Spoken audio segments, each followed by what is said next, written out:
Hi, friends. This is a little bit dim because it's dark and I'm low tech, but here we go. I thought it would be important to post briefly about expectations as we are in that season of expectations. I recently posted a very brief blog about this also, but just to reiterate what's in that blog because I really think it matters, especially during this season.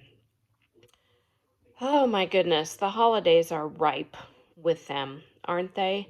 And most of the expectations for me are self imposed and have been over the course of my adult life. I am a caregiver, so I want to make everyone else's holidays perfect on top of my own. And you can ask me how well that has gone over the last many decades. Not. So I would challenge us all in this time to remember that there are some guidelines for expectations that can be helpful. These originally were hatched um, to outline the expectations we impose on others, but I would argue they can be extremely helpful in outlining the expectations we impose on ourselves. There are four rules.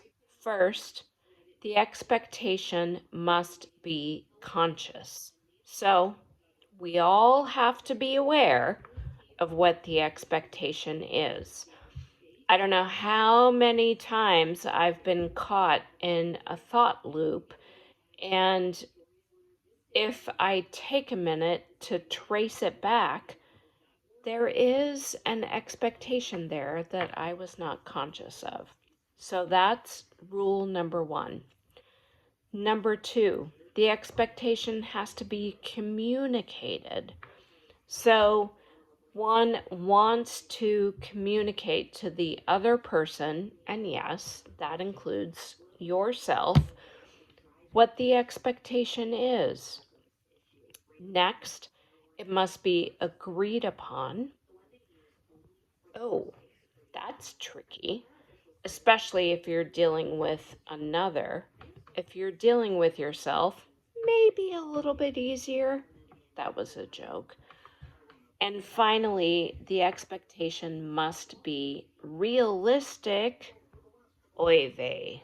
That's the part where I get tripped up all the time. So, those are the four guidelines for expectations that I challenge you on. They apply across the board in normal life, but try and think about applying them in these next couple of weeks during your pre holiday frenzy. For myself, this year I am taking a break from decorating, from present making, from present giving, uh, because I need it. And I'm deciding that that's okay. If you're in that space too, tell me about it. And I'm right there with you. And let's hold each other up and say, Yay! Thanks very much. Carry on.